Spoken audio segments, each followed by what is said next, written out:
റാഫി, നീ അകത്ത് വാ.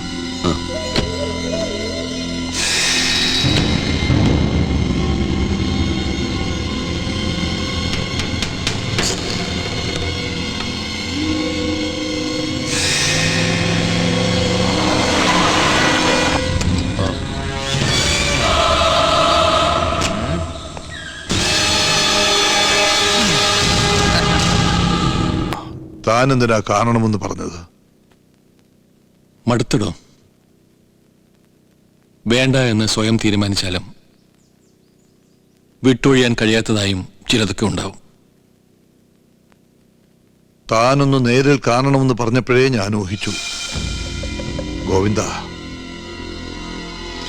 കൊട്ടാരത്തിന്റെ കാര്യം സംസാരിക്കാനാണ് ഈ കൂടിക്കാഴ്ചയെങ്കിൽ ഐ എം സോറി, നമുക്ക് പിരിയാം. ജോസഫെ, ഞാൻ ഒരു മിത്രൻ നമ്പൂതിരി കൊല്ലപ്പെട്ടെന്ന് കരുതി ആരും അത്ര അഹങ്കരിക്കണ്ട എന്ന് പറഞ്ഞേക്ക്.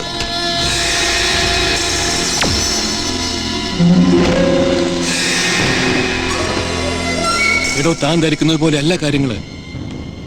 ഈ നാടിന്റെ സംസ്കാരത്തെയും പാരമ്പര്യത്തെയും വരെ കൊള്ളയടിക്കാൻ ഹവാല പണം കൊണ്ട് എന്ത് നെറികേടും കാണിക്കുന്ന ഒരു പറ്റം ചെന്നായ്ക്കൾക്ക് നടുവിലാ താനിപ്പോ. അറിയാമടോ, ആരൊക്കെ എന്തൊക്കെ കളിച്ചാലും തിരുമേനിയുടെ കൊലപാതകത്തിന് പിന്നിൽ ഏതൊക്കെ തമ്പുരാക്കന്മാരുണ്ടെന്നുള്ള സത്യം ഈ ജോസഫ് പുറത്തു കൊണ്ടുവരും. താൻ ഞാൻ പറയുന്നു കേൾക്ക്. Karuna group of companies chairman Joseph തോമസിന്റെ കൊലപാതകം തെളിയിക്കാൻ കേരള പോലീസിന് ഇരുട്ടി തപ്പേണ്ട വരൂല്ലടാ.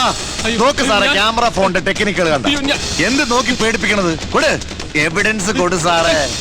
എടാ, പൊക്കി എടുക്കടാ ഇതിനെ.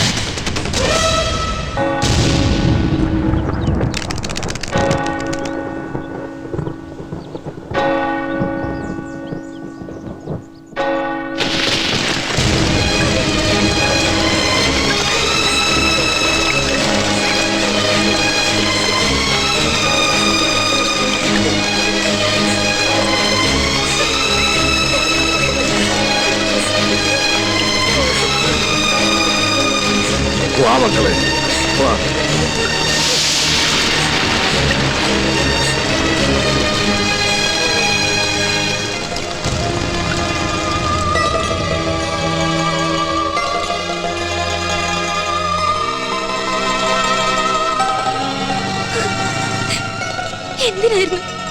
എന്തിനായിരുന്നു വാസുട്ടൻ അവരെന്റെ പപ്പയെ കൊന്നത്?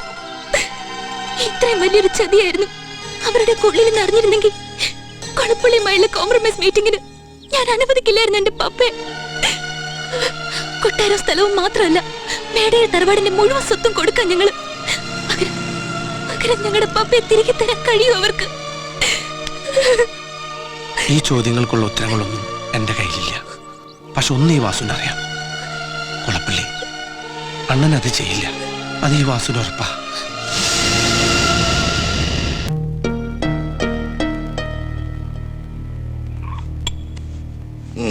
നിനക്കറിയില്ല, അവൻ കൊല്ലും ഇനിയും പലരെയും. ചതിയും കൊലപാതകവും കൊളപ്പുള്ള എന്നുള്ള ലഹരിയാണ്. ഇല്ല, അണ്ണൻ അത് ചെയ്യില്ല. മിണ്ടിപ്പോരുതാ വാക്കിവിടെ. അറിവ് വെച്ച കാലം മുതൽ നീ എന്നിൽ നിന്നും അറിയാൻ ശ്രമിക്കുന്ന ഒരു സത്യമുണ്ട്. നിന്റെ അച്ഛൻ എന്തിന് ആത്മഹത്യ ചെയ്യുന്നു? നിന്നെ നൊന്തുപെറ്റ ആ പാവം പെൺകുട്ടിയെയും കൊണ്ട് സഖാവ് കരണം ആത്മഹത്യ ചെയ്യുന്നത് എന്തിനാണെന്ന് അറിയണ്ടേ നിനക്ക്? ചാല മാർക്കറ്റിലെ തൊഴിലാളികളിൽ കഴിവുകൊണ്ടും അധ്വാനം കൊണ്ടും വേറിട്ട് നിന്ന് 4 പേരുണ്ടായിരുന്നു. നിന്റെ അച്ഛൻ കരുണൻ, ഹംസ, ഗോവിന്ദൻ, പിന്നെ എന്റെ ജോസഫ്. അത് എല്ലാവർക്കും പ്രിയങ്കരനും അധ്വാനിയും കരുണനായിരുന്നു. തൊഴിലാളികൾക്ക് മാത്രമല്ല, മുതലാളിമാർക്കും പ്രിയങ്കരനായിരുന്നു അവൻ. കിട്ടിയിരുന്ന തുച്ഛമായ വരുമാനത്തിൽ നിന്നും ഒരു പങ്ക് മിച്ചം വെച്ച് കരുണനും ജോസഫും ചില ചില്ലറ കച്ചവടങ്ങൾ ചെയ്തിരുന്നു. അതൊന്നും അത്ര മെച്ചപ്പെട്ടില്ല. ഒരു ദിവസം ഗോഡമുള്ളിൽ ചെമ്പാച്ചാക്കൾ ഇറക്കിയിട്ടിരിക്കുമ്പോ ചവിട്ടുപടികളിൽ നിന്ന് കാൽ തെറ്റി കരുണൻ താഴെ വീണു. നീണ്ട കാലത്തെ ചികിത്സയ്ക്ക് ശേഷം ആശുപത്രി വിട്ട കരുണന്റെ ഒരു കാലും കൈയും തളർന്നു പോയിരുന്നു. മെച്ചപ്പെട്ട ചികിത്സ നൽകാൻ തൊഴിലാളികൾക്കോ പ്രസ്ഥാനത്തിനോ കഴിഞ്ഞില്ല. ഇന്നത്തെ പോലെ പാർട്ടിക്ക് അന്ന് സാമ്പത്തിക ശേഷി ഒന്നും ഉണ്ടായിരുന്നില്ല. അങ്ങനെ ഒരു അവസ്ഥയിലാണ് പാർട്ടി കരുണനെ എന്തെങ്കിലും ഒരു ബിസിനസ് ചെയ്യാൻ മൗനാനുവാദം കൊടുത്തത്. അപ്പോൾ നടക്കുന്ന ഷാപ്പ് ലേലത്തിൽ കരടിന് പങ്കെടുക്കാൻ, കരടിനെ സഹായിക്കാൻ സന്മനസ്സുള്ള തൊഴിലാളിമാരും മുതലാളിമാരും അവരവരാൽ കഴിയാവുന്ന തുക കടമായും അല്ലാതെയും നൽകി. ആര്യശാല ദിവാകരൻ 450 രൂപ, 450 രൂപ, മണി സ്റ്റോറിലെ ബാബു 600 രൂപ, 600 രൂപ, ആറുമുഖൻ ചെട്ടിയാർ 2500, ചെട്ടിയാർ 2500, കാസിം മുതലാളി 2000 രൂപ, മുതലാളി 2000 രൂപ, മാധവി 850. അതെഴുതണ്ട ജോസഫ് അണ്ണ, അതെഴുതണ്ട. അങ്ങനല്ല വേണ്ട, ജോസഫ്, വേണ്ട, വേണ്ട. കാശ് തന്നയാൾ ആരായാലും അതെത്ര ചെറിയ തുകയാണെങ്കിലും എഴുതി വെക്കണം. എനിക്ക് തിരിച്ചു കൊടുക്കാൻ കഴിയുന്ന കാലത്ത് അവർക്ക് മുതലിനൊപ്പം എന്തെങ്കിലും കൂടുതലും കൊടുക്കണം. അത് ശരിയാ. കാരണം ഈ പാവങ്ങളൊന്നും ആഗ്രഹിച്ചല്ല ഈ തന്നതൊക്കെ. പണ്ടം പണയം വെച്ചവരെ തന്നവരുണ്ട്. ആ സുലോചനെ, ആ ഇത് ഭദ്രമായിട്ട് സൂക്ഷിച്ചു നോക്ക്. ഡേ, അതാ മേശവലിപ്പിലോട്ട് വെച്ചേര്. ഏയ് അതുപോരാ, ഇവിടെ പണമുള്ള കാര്യം എല്ലാവർക്കും അറിയാം, നമ്മൾ സൂക്ഷിക്കണം. ഇവിടെ പണം ഉണ്ടെന്ന് എല്ലാവർക്കും അറിയാവുന്നത് പോലെ അത് എവിടുന്ന് വന്നു എന്നും എല്ലാവർക്കും അറിയാം. മനസാക്ഷിയുള്ള ഒരുത്തനും അതേ തൊടത്തില്ല. എന്തിനാ എപ്പോഴും ഇങ്ങനെ കുറ്റം പറയണത്? അല്ല, ഞാൻ പറഞ്ഞതേ ഉള്ളൂ. സുലോചനെ, ആ കാശിങ്ങെടുത്തോ.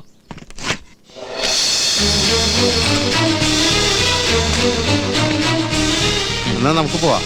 ഇത് മാസം ആദ്യമാണ്, പ്രഷറിൽ ഭയങ്കര തിരക്കായിരിക്കും. സുലോചന സമയം ഒന്ന് വേഗം വാ നീ. ജോസഫണ്ണ, ആ പൈസ കാണുന്നില്ല. നീ ശരിക്കും നോക്ക്, അവിടെ കാണും. ശരിക്കും നോക്കിയാ? എല്ലായിടത്തും നോക്കി, എവിടെ ഇല്ല. ജോസേ,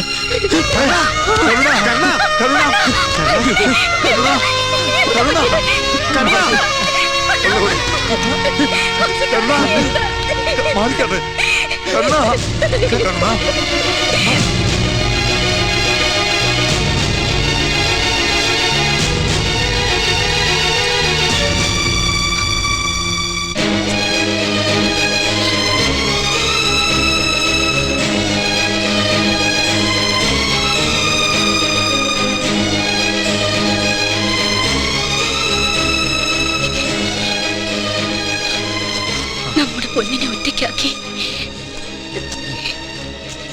എങ്ങനെ പോകും നമ്മള്? നമ്മള് പോയാ ആരാ ഇവനുള്ളത്? വേണ്ട, ഇവനെ ഒറ്റയ്ക്കാക്കണ്ട.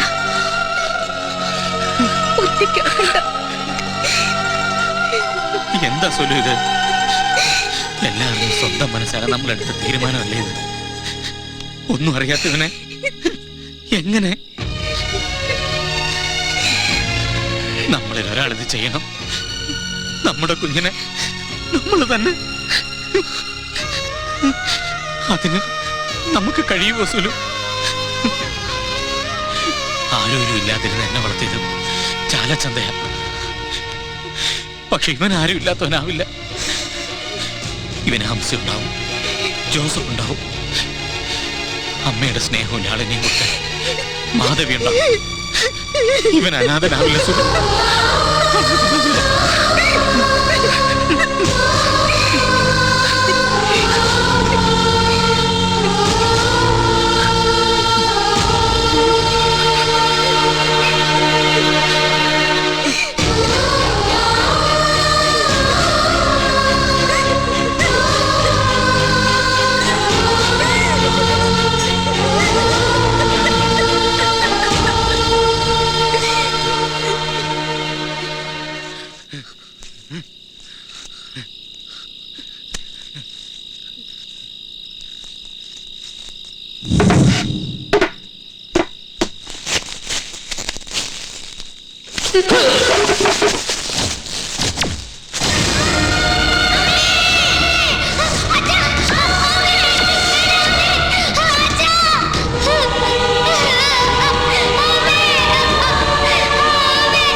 മോനെ, കൊളപ്പള്ളി ഗോവിന്ദൻ കരളിനെ ചതിച്ചു.